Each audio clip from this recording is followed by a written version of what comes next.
Hello and welcome to today's episode of Webflow and Code, where I teach you the underlying code you're writing in Webflow.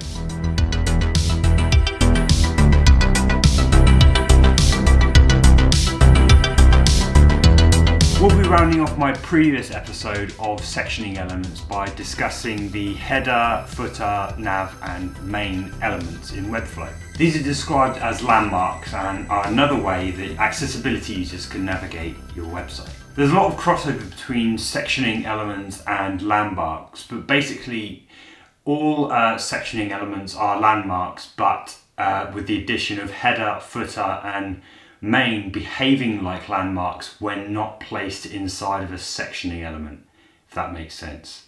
Think of landmarks as a place a user can just jump to quickly on your web page. As a reminder, you can convert any element into any sort of tag by selecting the element and going to the element settings and then taking a look at that drop down, and then you can change those elements into a different element. The header element is an introductory aid and is typically placed at the beginning of the website where you'll find the logo or the main navigation. But it can also be used inside of sectioning elements, wrapping basically an introductory aid to the sectioning elements. This isn't compulsory, so you don't need to do this, but it might come in handy in the future when more features are added or something like that. So it's good practice at the very least. So you can see at the top of the page I've got my logo and my sort of main navigation. So what I'm looking for is an element that wraps all of these things, which looks like it is probably here because I've got another navigation there. So if we take this and then go to the settings, then you'll see a drop down and I can mark that up as my header. Another way you can use the header, if I scroll to a section, here we go, we've got a section here. I can look at I can see my H2 here. I can add a div and then make that into a header and then drag my H2 inside of there. So I'm just marking that up as a header. That's another way that you can mark up a heading section. So in this circumstance up here, this now becomes a landmark because it's not being wrapped in any other sectioning element. But then in this case, this doesn't behave like a landmark and a user can't jump to this header. But of course, they've got this heading that they can jump to. So that's kind of where they complement each other like that. Similarly, footer elements are the footer of the nearest landmark. So again, you'll typically find this at the end of a website, and this will act as a landmark in itself, but if it's placed within another landmark, it will just act as the footer section of that section. So I've got my footer section down here, so if I scroll to this area, then I can change this tag into a footer, making it a footer. Another example I could use is if I add a div here and put my button in this div and make that into a footer. That's another example. I've got my header and I've got my footer in there.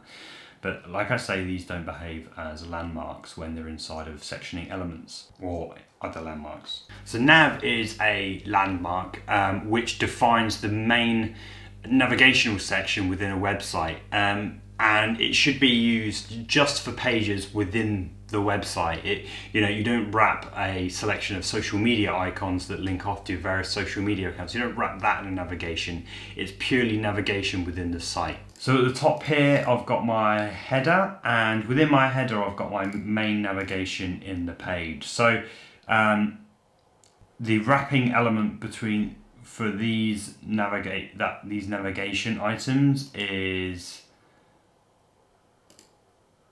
again here, probably, yeah. So is this one, so then I'll make that into a navigation. Again, similarly, I've got my mobile menu here. This also could be a nav. The final landmark is main, and this is where the main body of content goes that exists for your page. Sections can be placed within a main as well, so you can have the main section divided up with more sectioning elements. So to add a main to my page, I'll probably add a div. I'll put all my elements within this and then make this into a main. And there's my main content, and you can see I've got my header, my main, and then my footer.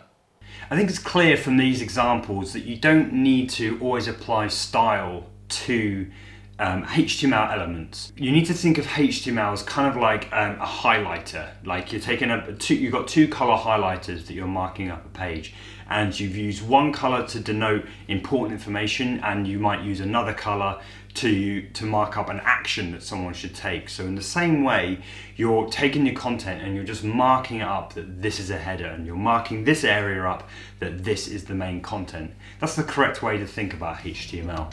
So that's sectioning elements wrapped up.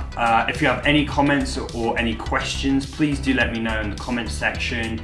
If you have any ideas or anything that you want me to cover in Webflow, then also leave me a comment and I'll do my best to make an episode.